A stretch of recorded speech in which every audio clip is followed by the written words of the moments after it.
Ok, muy buenos días otra vez. Qué bueno es estar juntos. El día de hoy vamos a continuar en nuestro estudio del libro de los Hechos y vamos a empezar el capítulo 13, a donde aprenderemos en esta mañana. Básicamente hablaremos de dos cosas. He puesto el título Resistencia al Evangelio, o Resistiendo al Evangelio, y vamos a hablar acerca de dos cosas prácticamente en esta mañana. La primera de ellas es, vamos a ver cuando una iglesia tiene hombres, mujeres llenos del Espíritu, cómo se comportan, cómo piensan, qué deben hacer. Pero al mismo tiempo nos vamos a enfrentar con una anécdota que nos narra la Escritura acerca de la resistencia que empieza a notarse al predicar el Evangelio. Y básicamente está en la narración del versículo 1 al versículo 13 en esta sección de la Escritura. Ahora, ¿por qué es importante que tú y yo como cristianos, como parte de la iglesia, aprendamos esto? Bueno, número uno, y es lo más importante, es porque está en la Escritura. No es algo de lo que se nos ocurre, no es algo de lo que vamos a inventar, es algo que está en la Escritura, y si está en la Escritura es importante. Amén. Y número dos, porque podemos y debemos aprender de esto. Entonces, vamos a ir al capítulo 13 del libro de los Hechos y vamos a estudiar del versículo 1 al versículo 13 en esta mañana. Y si me permite, voy a comenzar. Dice el versículo 1: los profetas y maestros de la iglesia de Antioquía eran Bernabé, Simón, también llamado el Negro, Lucio, de la ciudad de Cirene, Manaén, que se había criado con Herodes, el gobernante, y Saulo.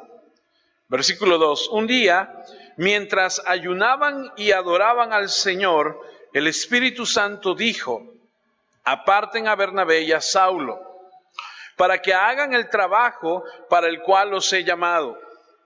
Entonces ellos ayunaron, oraron e impusieron las manos a Bernabé y Saulo y luego los despidieron. Así que, enviados por el Espíritu Santo, Bernabé y Saulo llegaron a Selenicia y de ahí viajaron a la isla de Chipre. Al llegar a Salamina, anunciaron el mensaje de Dios en las sinagogas judías y Juan les ayudaba. Recorrieron toda la isla hasta llegar a Pafos, donde conocieron a un judío llamado Barjesús, que practicaba la brujería. Este falso profeta siempre estaba cerca del gobernador Sergio Paulo. El gobernador era un hombre inteligente y les pidió a Bernabé y a Saulo que vinieran a visitarlo porque quería escuchar el mensaje de Dios. Pero Elimás, el mago, pues así se traduce su nombre, trataba de evitar que el gobernador creyera en Jesús. Pero Saulo, también llamado Pablo, lleno del Espíritu Santo, miró fijamente a Elimás y le dijo: hijo del diablo, eres enemigo de todo lo bueno, estás lleno de mentiras y trucos del diablo, y siempre tratas de tergiversar el verdadero camino del Señor. Ahora el Señor te castigará y quedarás ciego. Por un tiempo no podrás ver nada, ni siquiera la luz del sol. En ese mismo instante, todo se volvió oscuridad para Elimás. Caminó perdido por los alrededores tratando de encontrar a alguien que lo guiara de la mano. Cuando vio esto, el gobernador creyó, asombrado con la enseñanza del Señor. Y luego termina el versículo 13. Pablo y todos los que iban con él se fueron de Pafos en barco. Llegaron a Perge, una ciudad que quedaba en Panfilia, pero Juan Marcos los dejó ahí y regresó a Jerusalén. Eso es lo que vamos a estudiar el día de hoy. Varias cosas muy interesantes aquí, varias enseñanzas que aprender. El capítulo 13 de Hechos es un capítulo crítico en el flujo de la expansión del reino por parte de Dios. Y como les dije, vamos a ver la resistencia satánica en una misión llena del Espíritu. Y el enemigo siempre se opone agresivamente y activamente al ministerio de Jesucristo. De muchas maneras, de muchas formas, Satanás trabaja para detener los esfuerzos por construir el reino de los cielos. Y en el desarrollo de la misión de la iglesia, este es un capítulo crucial. Déjeme darle un poquito de historia. Han pasado más o menos 25 años desde el Pentecostés. Para nosotros han pasado 5 o 6 semanas, pero en el transcurso, en el desarrollo de esto, dicen los historiadores que han pasado más o menos 25 años.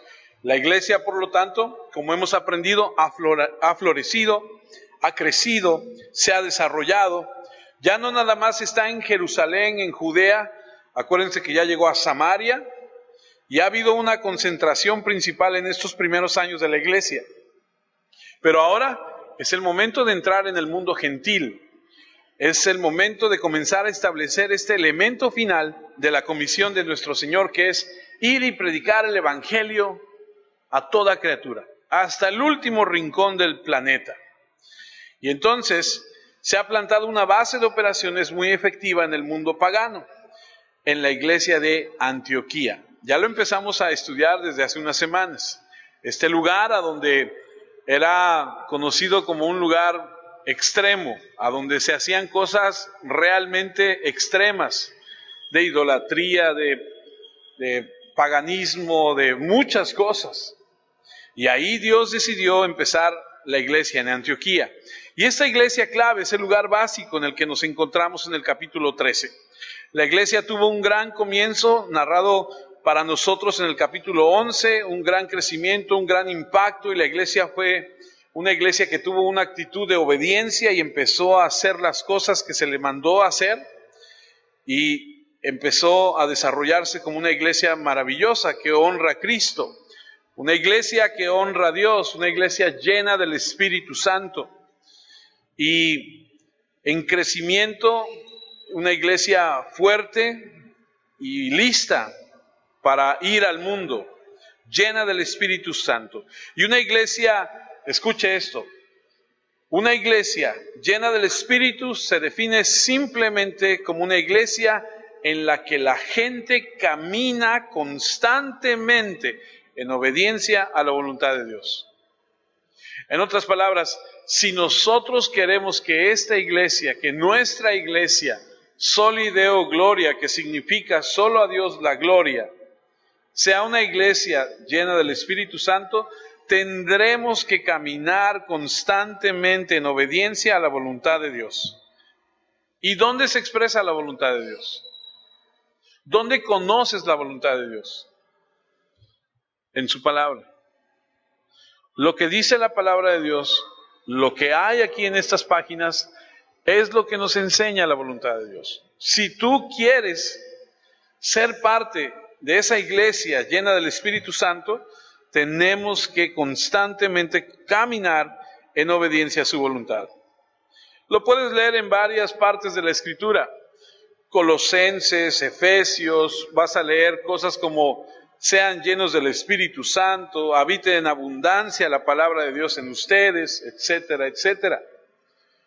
Y tenemos que nosotros ser una iglesia llena del Espíritu Santo, donde la gente camina, vive, habla, piensa, actúa en el poder del Espíritu de Dios. Porque nuestros corazones están entregados a la palabra de Dios. Ese es el tipo de iglesia que afecta, que impacta al mundo allá afuera. Si no es así, no va a suceder nada, Porque si yo como pastor me dedicara la próxima semana que viene a visitar a cada uno de ustedes, pero en lugar de ir a su casa, fuera yo a visitar a su vecino, y le tocara al vecino de la derecha y al vecino de la izquierda y les dijera yo, oiga, ¿cómo se comporta el hermano que está aquí junto? ¿Qué me dirían? ¿Qué testimonio tendría su vida ante sus vecinos? Porque aquí me queda muy claro, y lo hemos dicho muchas veces, aquí somos todos bien lindos. Aquí sonreímos, aquí hasta leemos la Biblia, aquí hasta oramos, pero ¿cómo somos realmente en casa? Porque el cristianismo no se vive en la iglesia, amados, ¿eh? El cristianismo se vive allá afuera, el cristianismo se vive en la casa, el cristianismo se vive con los hijos, con la esposa, se vive con los compañeros en el trabajo. Ahora, ¿qué tipo de iglesia es la que queremos ser? Y como les dije hace un momento, este sermón está dividido en 2 puntos: la iglesia llena del Espíritu y la resistencia al Evangelio. Y vamos a ver algunos puntos de la iglesia llena del Espíritu Santo. El punto número 1: una iglesia llena del Espíritu Santo se caracteriza por hombres espirituales. No sé quién anota, pero si alguien anota, ahí está el primero.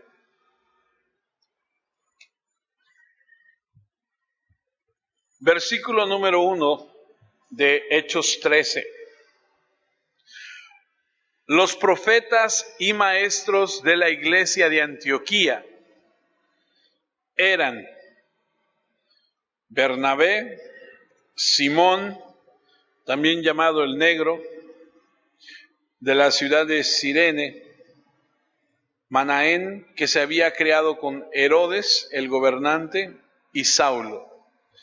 Cualquier iglesia que sea eficaz debe tener un liderazgo adecuado. Cualquier iglesia que quiere ser eficaz tiene que tener un liderazgo adecuado. Escuche lo que le voy a decir. Jesús miró a la multitud y dijo: son como ovejas esparcidas sin pastor. Y lo que quiso decir es: necesitamos hombres que junten a las ovejas y las guíen. Pablo, cuando escribe la primera epístola a la iglesia de Corinto, usted ha leído los libros de primera y segunda de los Corintios, ¿verdad? O por lo menos sabe que están aquí en la escritura. Un día vamos a estudiar los libros a los Corintios. Eran tremendos. No se enoje. Los corintios eran tremendos. ¿De veras? Y cuando Pablo escribe la epístola a la iglesia a los de Corinto y discute desde el principio y hasta el final el caos de la iglesia de Corinto, a lo largo de toda esa carta nunca hace referencia, escuche, a un pastor, a un anciano. Aparentemente sus problemas estaban relacionados con la falta de liderazgo espiritual.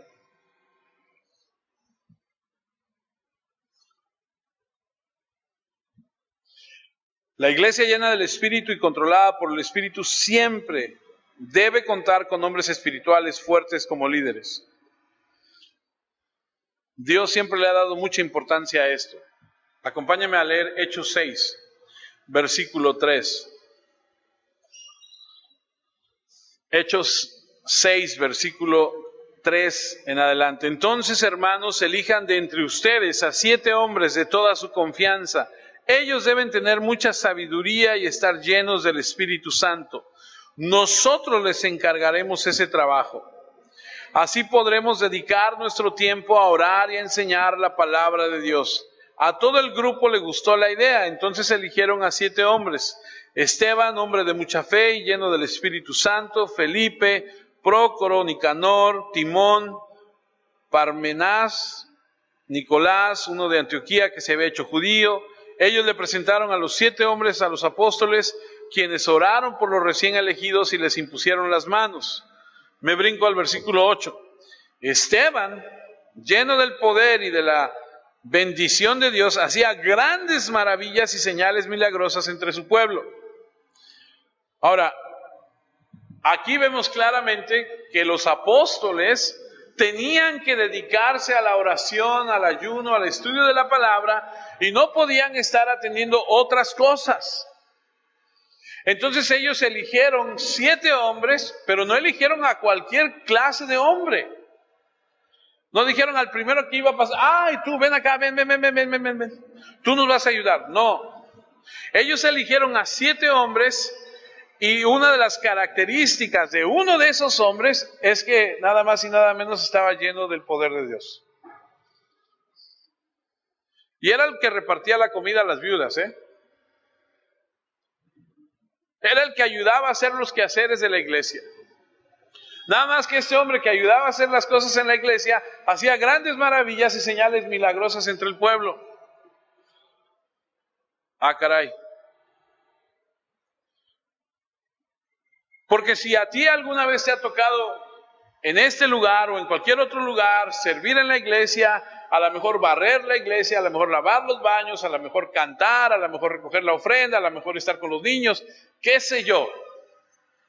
Tú puedes decir, ay, pues aquí estoy yo ayudando en la iglesia, poniendo mi granito de arena. Sí, eso está bien, pero debes entender una cosa. Para que tú estés al servicio de Dios, tiene que haber ciertas características que se han dado, porque la iglesia necesita gente que sea con esas características. No sé si me estoy explicando. Primera de Timoteo 3 dice, en el versículo 1, Pablo escribe y dice, esto es cierto, el que quiera ser dirigente aspira a una buena obra.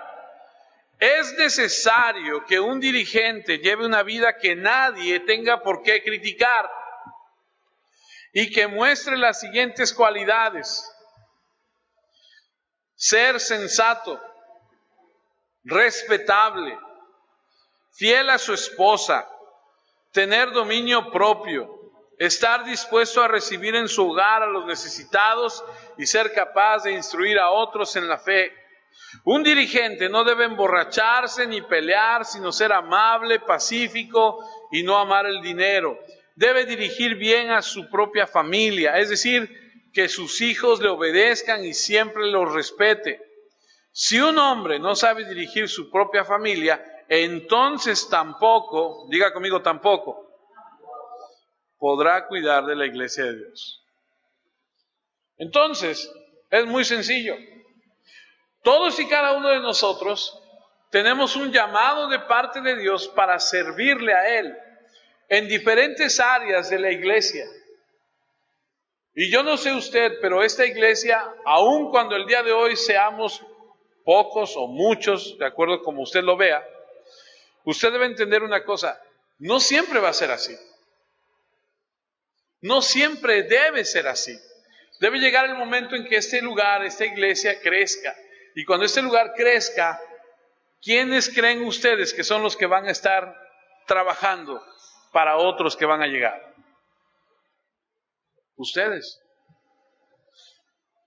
Pero si ustedes no están preparados, pero si ustedes no están comprometidos, pero si ustedes y yo no estamos llenos del Espíritu Santo, no cumplimos con los requisitos que se nos pide ahí, entonces no va a poder pasar absolutamente nada.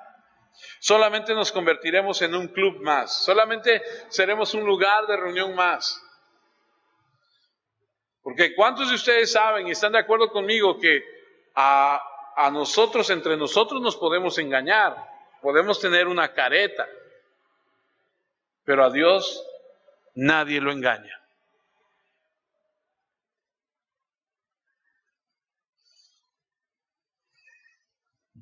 La idea en el texto griego es que se debe ser un hombre totalmente comprometido. Escuche, y esta es la idea en el texto griego. Debe ser un hombre totalmente comprometido y enamorado de su esposa. Esa es una calificación espiritual. El solo hecho de estar casado con la misma mujer no te califica para nada. Porque conozco gente que está casado de muchos años con la misma mujer y no necesariamente estar enamorado de ella.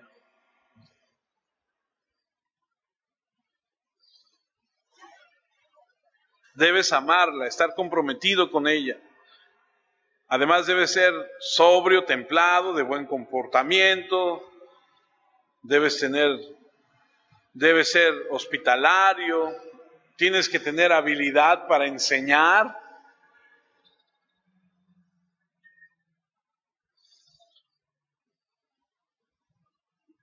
No dado al vino, no violento, no codicioso, paciente, que gobierne bien su propia casa, que tiene a sus hijos en sujeción. No debe ser novato, no debe ser un recién convertido. Debe ser alguien que ya tiene un tiempo. Y perdóneme que a lo mejor vaya yo a sonar un poco duro, pero ¿cuánto tiempo tenemos en las Escrituras? ¿Cuánto tiempo llevamos estudiando la Biblia? ¿Cuánto tiempo llevamos yendo a la iglesia?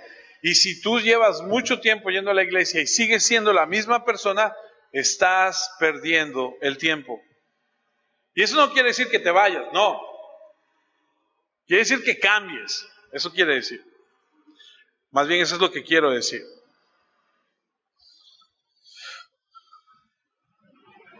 Debe tener un buen testimonio de la gente en el exterior. Por eso hay un premio sobre los hombres espirituales. Si una iglesia va a ser una iglesia que va a afectar el mundo, tiene que ser dirigida por hombres espirituales. Esta iglesia, en el versículo 1, tenía ciertos predicadores y maestros.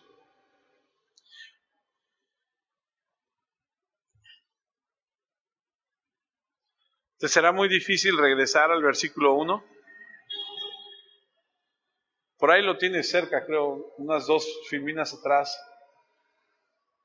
Hechos 13:1.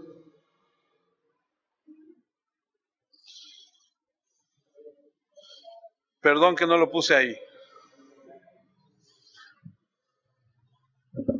Por favor, léame los 2 primeros conceptos. ¿Los qué? Y, escuche, eso es importante que lo entendamos. Dice, los profetas y los maestros.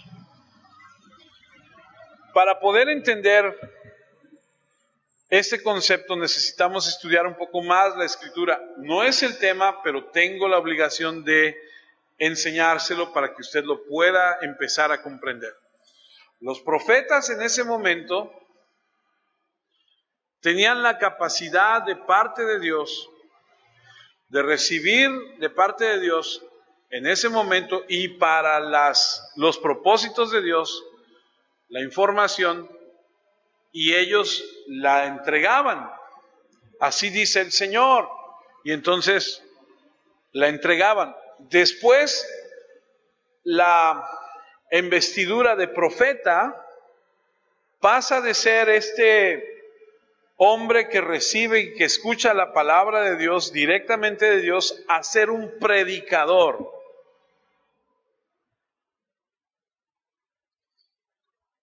¿Por qué le estoy diciendo esto? Porque dice, los profetas y maestros de la iglesia de Antioquía eran, y da la lista, y luego en el versículo 2, ¿lo tienes?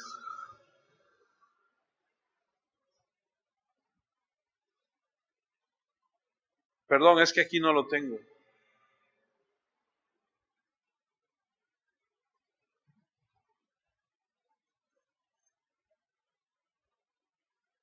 Un día, mientras ayunaban y adoraban al Señor, el Espíritu Santo dijo, y yo me pregunto, ¿a quién le dijo? ¿Dice ahí a quién le dijo? Yo te voy a decir a quién le dijo. Al profeta. ¿Quién es? No nos dice. Pero sí nos dice que hay profeta y maestro. Y entonces el que haya sido el profeta o este predicador de Bernabé, Simeón o cualquiera de ellos, dice el Señor, aparten a Bernabé y a Saulo porque tienen una encomienda. Gracias, amor, puedes regresar a donde estábamos. La encomienda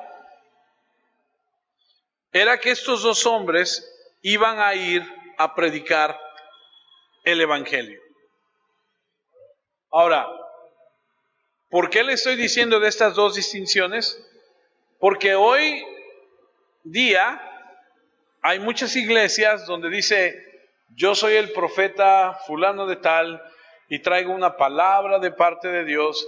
Y déjeme decirle algo, usted sabe, al igual que yo, que a mí me ha tocado hacer traducciones donde la gente literal le dice a otra persona, así, un día tú vas a recibir en tu casa un camión de mudanza y en ese camión de mudanza el Señor trae bendiciones para tu vida y el Señor te va a traer un cambio de vida. Espérame, pero eso no lo dice aquí en la Biblia. O sea, nunca habla de un camión de mudanza aquí. Yo entiendo que son palabras que ellos utilizan y que es una forma coloquial y todo, pero no es lo que dice la Escritura. Entonces se ha desvirtuado mucho eso y es por eso que quiero aclararlo. Y espero no enredarlos. Pero sí hay una distinción entre el profeta y los que enseñan, una distinción entre los pastores y los que enseñan.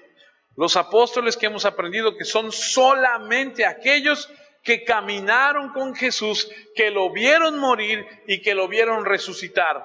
No más.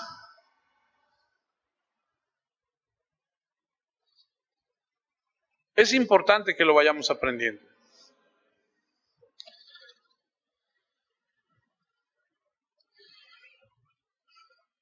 Cuando vemos que el versículo que acabamos de leer, que habla de que los hombres llenos del Espíritu Santo tienen que tener cierta calificación espiritual y nos dice cómo deben ser, entendemos que hay una distinción entre el don de predicar, el don de enseñar, y se nos habla de Bernabé, de Simeón, de Lucio, de Manaén y de Saulo. Y sabemos que Bernabé, por ejemplo, era un levita de Chipre que tenía un tremendo conocimiento del Antiguo Testamento. Este Bernabé, en el capítulo 12 se nos dice que estaba lleno del Espíritu Santo. El capítulo 11 nos enseña también que era un judío lleno de Dios y que conocía mucho, un erudito, de un carácter cristiano puro, respetado, querido, de buen corazón, un maestro maravilloso, capaz, consolador, que es lo que significa su nombre.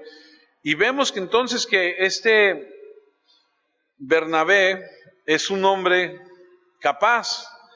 Luego encontramos a este Simeón llamado Níger o negro, y ciertamente si la Biblia dice este es llamado el negro, no lo está haciendo de una manera racial, no es despectivo.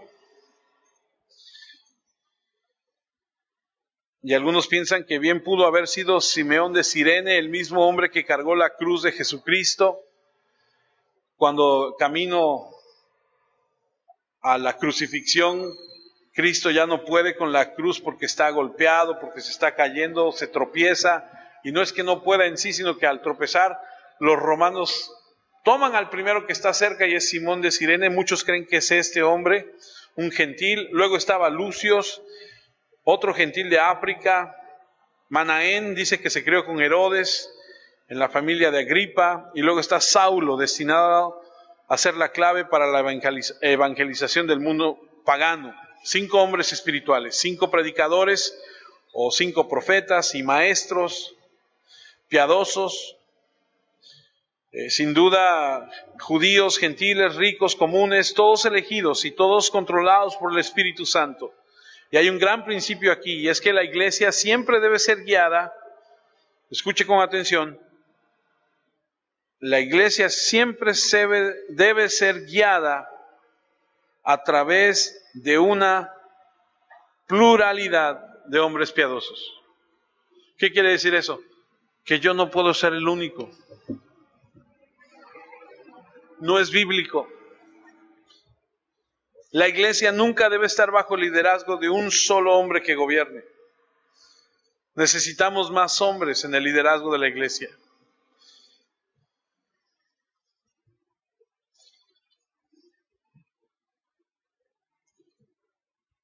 Número 2, la iglesia llena del Espíritu Santo. Segundo lugar, tiene que estar comprometidos con el ministerio espiritual. Que se dediquen al ministerio espiritual. Versículo 2 de Hechos 13. Un día mientras ayunaban y adoraban al Señor, el Espíritu Santo dijo: aparten a Bernabé y a Saulo para que hagan el trabajo para el cual los he llamado. Pero llamo su atención a que dice: ayunaban y adoraban al Señor. ¿Alguna vez te has preguntado cuál es el deber de un líder de una iglesia? Ministrar. ¿Qué significa eso? Servir, ayunar, orar. ¿Cómo se sirve a la iglesia? En la diseminación o en la, ¿cómo desmenuzar? Como cuando haces carne deshebrada, ¿no?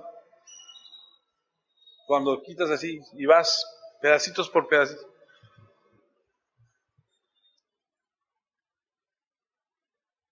Servir al Señor en la oración.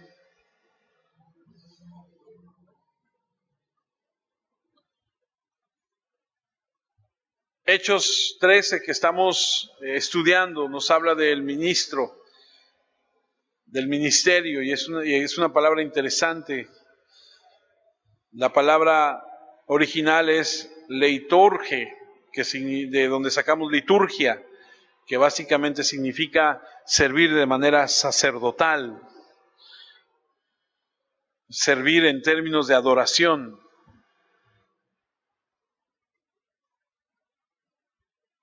Para poder pararme delante de ustedes y exponer la palabra una hora, yo tengo que estudiar toda la semana, por periodos de tiempo durante la semana, y el sábado dedicar un tiempo a hacer un estudio un poco más profundo y poder exponerles.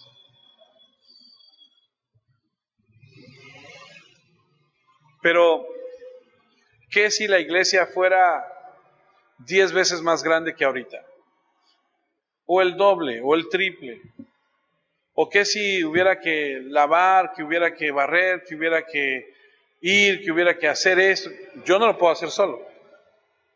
Yo necesito de ustedes, como algunos de ustedes me ayudan. Entre semana vienen y me ayudan y barren y trapean y limpian. Pero cuando usted llega, las sillas están puestas. Los ventiladores están prendidos. Los baños están listos. Cuando usted llega y se sienta, ya está todo preparado. Usted se sienta y dice: unos minutos empezamos, de repente empezamos, y usted se va y dice: pues ahí a ver quién cierra, ¿no? ¿O no? Y cuando regresa la próxima semana ya está. Y usted no sabe si se pagó la luz, si se pagó el agua, si se pagó la renta, usted no sabe. Ahora escuchen, no es que yo le esté echando en cara. Lo que estoy queriendo decirle es: hey, dése cuenta que hay cosas que hacer en las que todos podemos participar.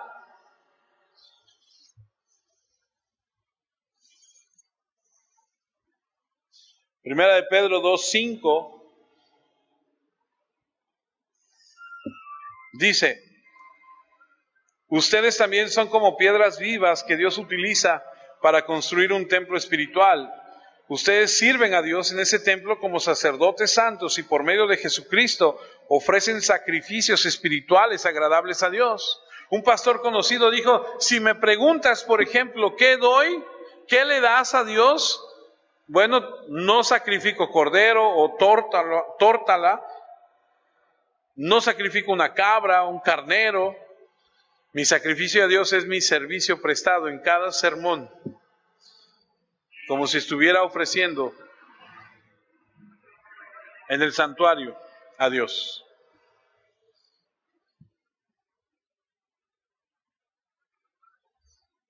Todo servicio.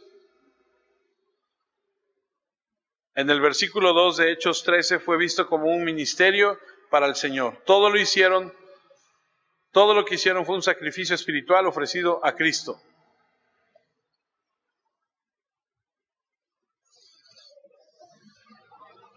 Entonces, lo que estoy tratando de decirles si es que no ha quedado claro, es que debemos ser una iglesia llena del Espíritu Santo. Hombres y mujeres que se dedican a agradar a Dios con su tiempo, con su oración, con su servicio, con su ministerio, para que podamos tener un liderazgo en la iglesia. Porque deberíamos de poder decir todos, todo lo que he hecho hasta el día de hoy es una ofrenda para Jesucristo. Una ofrenda perfumada que le es dada a Dios. Así es como ministraban estos hombres. Ahora, algo bien interesante y que es importante recalcar. No debemos perder de vista, no debemos servir a los hombres. Nuestro servicio es a Dios. Porque lo preocupante es ministrar a la gente cuando esto se convierte en el fin. Y ahí es a donde está el peligro. La gente, sí, debemos predicarles, sí, debemos servirles, sí, pero nuestro servicio es a Dios. No perderlo de vista. Dice que ellos estaban ayunando, lo que indica la intensidad de su oración. El ayuno es una forma de expresar intensidad, el ayuno es una forma de expresar devoción, vigilancia, pasión. No es que te vuelvas espiritual o más espiritual porque no comas. No es como que, ay, hoy no desayuné y ya se me pasó la hora de la comida. Ay, mejor lo ofrezco como ayuno para que sirva. No, porque a veces así somos. No nos dio tiempo de desayunar, ya no hemos comido y decía en broma un amigo que cuando le pasaba eso decía, no, pues mejor lo voy a ofrecer en ayuno al Señor para que cuente, porque si no, no es así. No te vuelves más espiritual porque no comas. Algunas personas se ponen a dieta solo para perder peso y luego piensan que deberían sentirse más espirituales, pero ese no es el ayuno. El ayuno es otra cosa, es poner intensidad en lo que estás haciendo, es concentrarte en lo que estás haciendo. Ya habrá tiempo de estudiar sobre el ayuno. Y tercero, y seguimos avanzando, la iglesia llena del Espíritu. En tercer lugar, debe tener una misión espiritual. Los hombres espirituales con un ministerio espiritual están llamados a una misión espiritual. Por eso el versículo 2 del capítulo 13 de Hechos dice, aparten a Bernabé y a Saulo para que hagan el trabajo para el cual los he llamado. Y aquí podemos ver que el Espíritu habla y les dice a estos profetas, a estas personas que estaban ahí, no sabemos quién es, pero les habla y directamente les da esta instrucción. Y mientras los apóstoles daban la doctrina, los profetas hablaron los aspectos prácticos de la aplicación. Por eso te digo que después los profetas se convirtieron en predicadores, porque el predicador te dice, esto es lo que dice la palabra de Dios y esto es como se debe aplicar. Es decir, están reunidos los 5 hombres y uno de ellos escucha la voz del Señor que dice, aparta a Saulo y a Bernabé. Y entonces se para y les dice, ¿saben qué? El Espíritu Santo me dijo que hay que apartar a estos 2. Pero eso fue en aquel entonces. Ahora ya eso ya no aplica. ¿Por qué ya no aplica? Porque tenemos la Escritura. ¿Cómo aplica entonces? Aplica que al tener la Escritura, tú la entiendas, porque el Señor te da esa capacidad, y la explicas. Pero ya nadie dice, así dice el Señor. Si alguien dice así, pues simplemente le dices, dame el capítulo y el versículo, y punto, se acabó. Porque si no, después empiezan a divagar con que el camión de la mudanza y que yo vi que venía y que en un pozo y que no. Te digo porque yo lo viví, ¿eh? Y entonces, ¿qué sucedió entonces? Apartan a Saulo y a Bernabé y algo que es importante es que Dios no desempolva a las personas que no están haciendo nada utiliza a los que están en medio haciendo algo. Toma lo mejor de sus hombres para enviarlo. Ojo, Dios no desempolva a nadie, utiliza al que está en medio de. Está el llamado de Dios. Vamos al versículo 3. Entonces ellos ayunaron, oraron e impusieron las manos a Bernabé y a Saulo y luego los despidieron.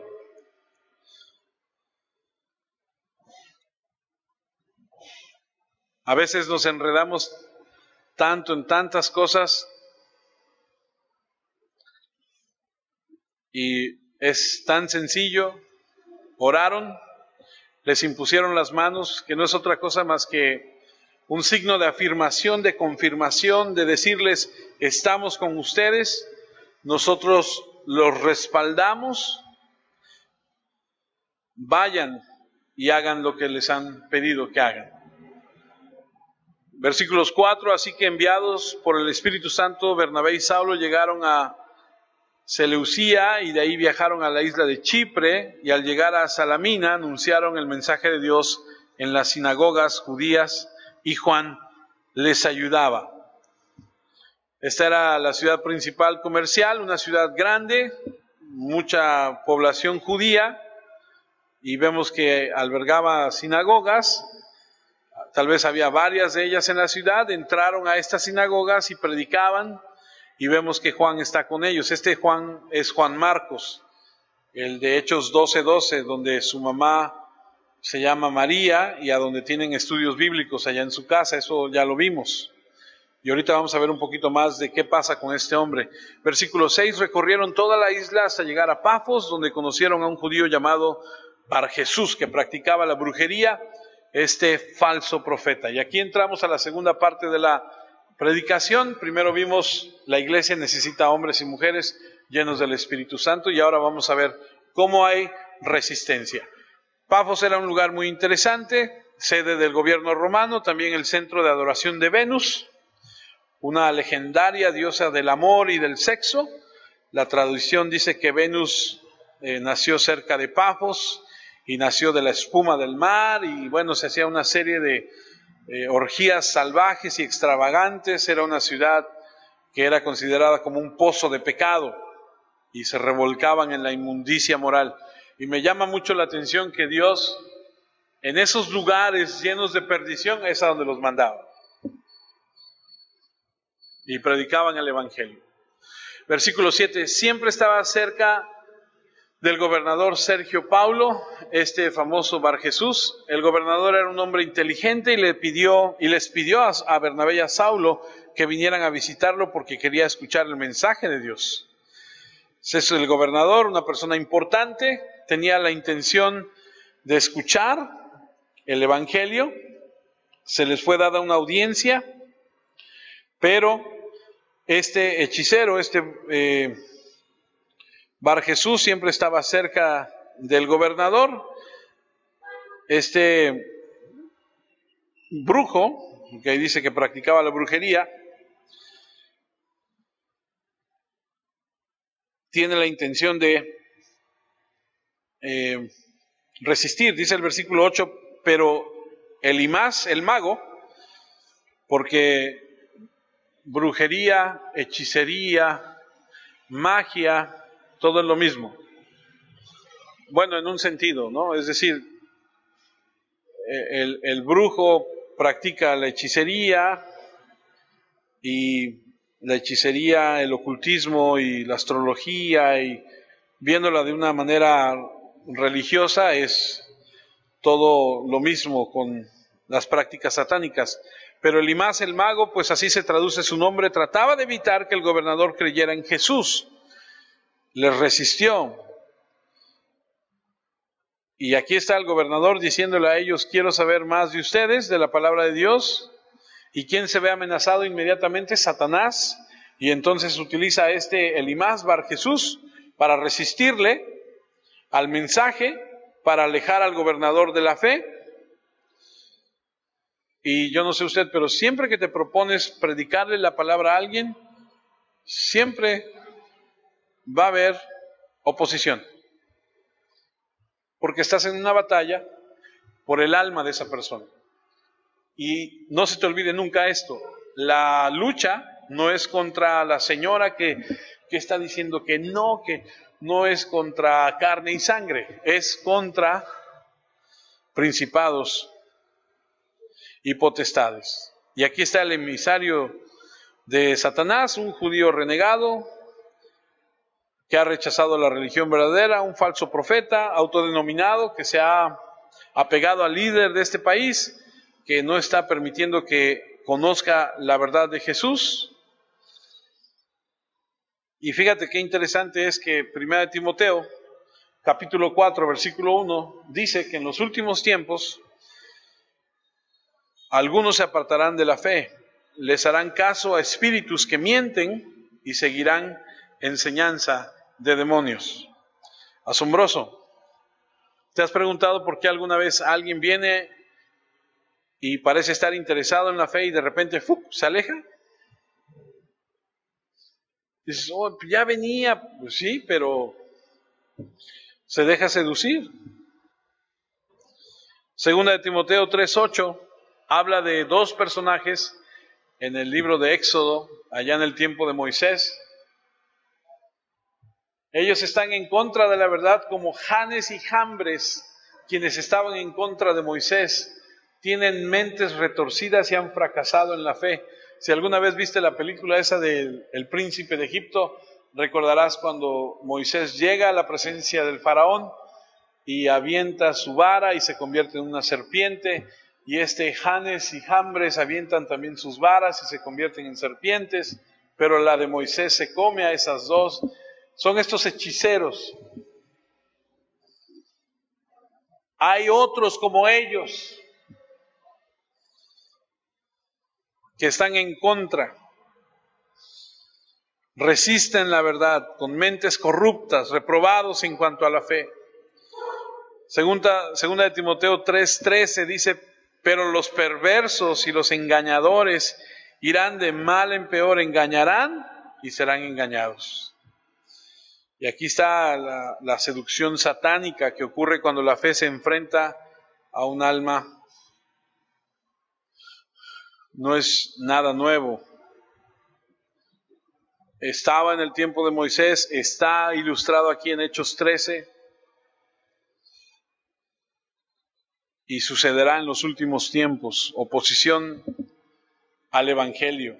Y permítame ponerle una pausa ahí al versículo en el que nos quedamos de Hechos 13, que es el versículo 8, y permítame brincarme al versículo 13. Pablo y todos los que iban con él se fueron de Pafos en barco, llegaron a Perge, una ciudad que quedaba en Panfilia, pero Juan Marcos los dejó ahí y regresó a Jerusalén. Por un lado tienes en el exterior el ataque de Elimas y tienes el ataque interior en Juan Marcos, muy común. ¿Por qué? Porque en las iglesias desafortunadamente hay desunión, discordia, hay división, falta de voluntad de ir. Y aquí tienes a Juan Marcos que simplemente se retira. No nos dice por qué, pero se retira. Pero Pablo nunca lo olvidó. Dice Hechos 15, más adelante, versículo 36. Pasado algún tiempo, Pablo le dijo a Bernabé, hemos anunciado el mensaje del Señor en muchos lugares, volvamos y visitemos a los hermanos para ver cómo les ha ido. Bernabé quería llevar con ellos a Juan Marcos, pero el versículo 38 dice, pero Pablo pensaba que no era bueno llevarlo porque Juan Marcos los había abandonado en Panfilia y no había seguido trabajando con ellos. Y el versículo 39 me llama mucho la atención porque dice, Pablo y Bernabé tuvieron un fuerte desacuerdo hasta tal punto que dejaron de trabajar juntos. Bernabé se fue con Marcos en barco hacia Chipre. ¿Sabes lo que pasó? La discusión se calentó tanto que se separaron. Algunos dicen que Juan Marcos había demostrado cobardía y Pablo era bastante duro. Bernabé no, Bernabé era consolador, era buena onda.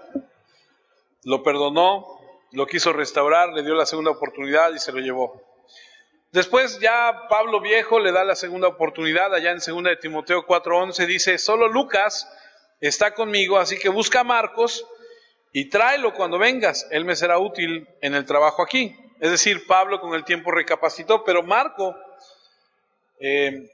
dicen que tuvo miedo a los peligros que pasaban cuando viajaban, porque cuando Pablo se refiere a los peligros de los ladrones, cuando él escribe su vida, o un resumen de lo que ha vivido, dicen los historiadores que en esos viajes tendrían que cruzar por las montañas Tauro y estaban llenas de cuevas a donde se escondían los ladrones, y entonces dicen que Juan Marcos tuvo miedo y dijo, no, yo ya no.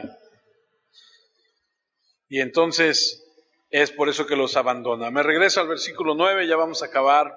Pero Saulo, también llamado Pablo, lleno del Espíritu Santo, miró fijamente a Elimás.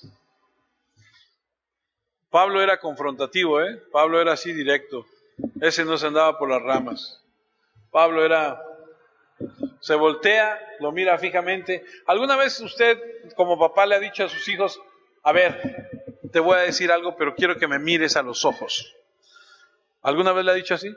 ¿Qué significa eso? Significa que esto es serio, significa que esto es importante.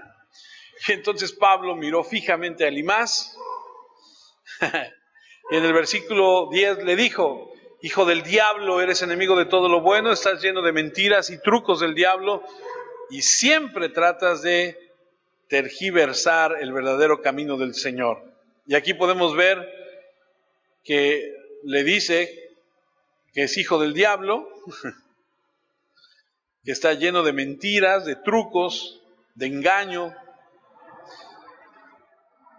que es enemigo de toda justicia. Wow. Tu nombre puede significar hijo de salvación, porque eso significa Bar Jesús, pero realmente eres hijo del diablo. Y aquí me llama mucho la atención que pues tú puedes aparentar todo lo que quieras, pero Dios conoce tu corazón. Y el versículo 11 dice, ahora el Señor te castigará y quedarás ciego. Por un tiempo no podrás ver nada, ni siquiera la luz del sol. En ese mismo instante todo se volvió oscuridad para Elimás. Caminó perdido por los alrededores tratando de encontrar a alguien que lo guiara de la mano. ¿Quieres ver poder? Eso es poder de Dios. Que le digas a alguien, te vas a quedar ciego, y que en ese momento quede ciego, eso es poder de Dios. Eso no lo puedes hacer tú, aunque te creas Goku o como sea, no, eso es poder de Dios. El versículo 12 dice, cuando vio esto el gobernador, creyó, asombrado con la enseñanza del Señor.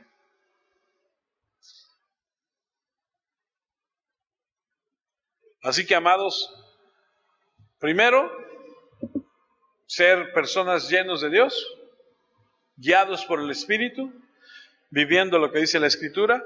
Segundo, cuando vayas te vas a encontrar con resistencia. Así es, así ha sido y así será siempre. Pero es mejor ponernos a trabajar que decir, no, pues mejor no hago nada. Espero que esto les ayude y les sirva. Oremos. Dios Padre, quiero agradecerte porque a pesar de que hay resistencia en el mundo espiritual en contra de tu palabra dice que mayor es el que está en mí que el que está en el mundo. Y esa es una promesa de victoria. En tus benditas y santas manos está cada una de nuestras vidas y la vida de las personas a las que les predicaremos esta semana. Te pedimos tu verdad, tu templanza, tu fortaleza, tu palabra, tu arrojo, Señor, tu valentía. Ayúdanos a ser instrumentos en tus manos. Ayúdanos a vivir como tú quieres que vivamos, enfocados en ti, para honrar tu santo y bendito nombre, Padre, en Cristo Jesús.